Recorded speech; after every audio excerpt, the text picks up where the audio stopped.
కీర్తనలు 6వ అధ్యాయం. యెహోవా, నీ కోపము చేత నన్ను గద్దింపకుము, నీ ఉగ్రతతో నన్ను శిక్షింపకుము. యెహోవా, నేను కృషించియున్నాను, నన్ను కరుణించుము. యెహోవా, నా ఎముకలు అదురుచున్నవి, నన్ను బాగుచేయుము. నా ప్రాణము బహుగా అదరుచున్నది. యెహోవా, నీవు ఎంతవరకు కరుణింపకయుందువు?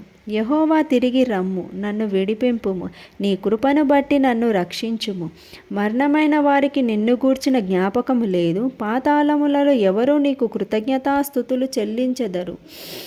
నేను మూలుగుచు అలసియున్నాను, ప్రతి రాత్రియు కన్నీరు విడుచుచు నా పరుపు తేలజేయుచున్నాను. నా కన్నీళ్ల చేత నా పడక కొట్టుకొని పోవుచున్నది. విచారము చేత నా కన్నులు గుంటలు పడుచున్నవి. నాకు బాధ కలిగించు వారి చేత అవి చివికియున్నవి. యెహోవా నా రోదన ధ్వని వినియున్నాడు. పాపము చేయువారులారా, మీరందరూ నా యొద్ద నుండి తొలగిపోవుడి. యెహోవా నా విన్నపములు ఆలకించియున్నాడు. యెహోవా నా ప్రార్థనను అంగీకరించును. నా శత్రువులందరూ సిగ్గుపడి బహుగా అదరుచున్నారు. వారు ఆకస్మికముగా సిగ్గుపడి వెనకకు మల్లుదురు. ఆమేన్.